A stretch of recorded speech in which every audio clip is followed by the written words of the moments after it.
Xullas, o'lik almashib qolgan. Biz boshqa bir odamni o'ligini olib ketganmiz. Samarqandda 2014-yil edimi, taksi qilardim. Shu ikkita xotin keldi, yoshi katta, shu o'g'limiz o'lib qolgan, Rossiyaga dedi, o'zi olib keldi. Samolyotda dedi, shuni olib borish kerak Qashqadaryoga dedi. 4-ming 3-etajdan yiqilib o'lgan ekan stroykada. Yosh 40 da shunaqa, 40 yoshda ekan. Ha, xo'p dedim, kelishdik. Olib bordim Qashqadaryoga. Xullas, Dinov degan joyga olib bordim. Ta'ziyada qayerdan janozani qaytaman deyotgandim. Mashinaga o'tiribman. Yig'lab chiqdi boyaga er-xotin.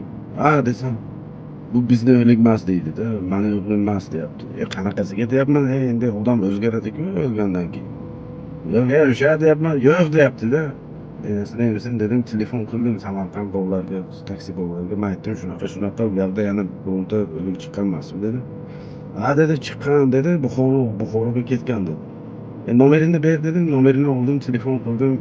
Bu ham o'zimizni taksi shu tanish bo'lgan. Men aytdim, "Shunaqa, u adashib ketgan o'lik" dedi. "Yo'q" deyapti. "Ha" dedim, "Tushuntir" dedim, "Qaytinglar" dedi.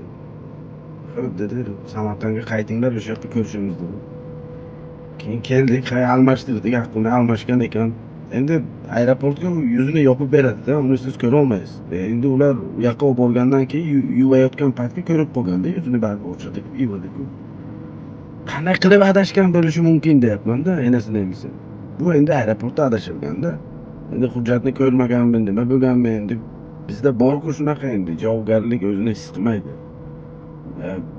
Pofik, mendan ketguncha egasiga yetguncha-da. Xullas shunaqasi ham bo'lar ekan-da. Akalar, endi eski kelgan mana shu taksiga voqeani men aytib, shu kanalga qo'yib boraman. Agar yoqsa, bitta like, bitta podpiska bossinlar, bu podeshka uchun. Bundan ham qiziq yana voqealarni aytib beraman. Atdushe hammaga, musofirga sog' salomatlik, cho'ntagiga daromad, sog' omon bo'lib yuringlar.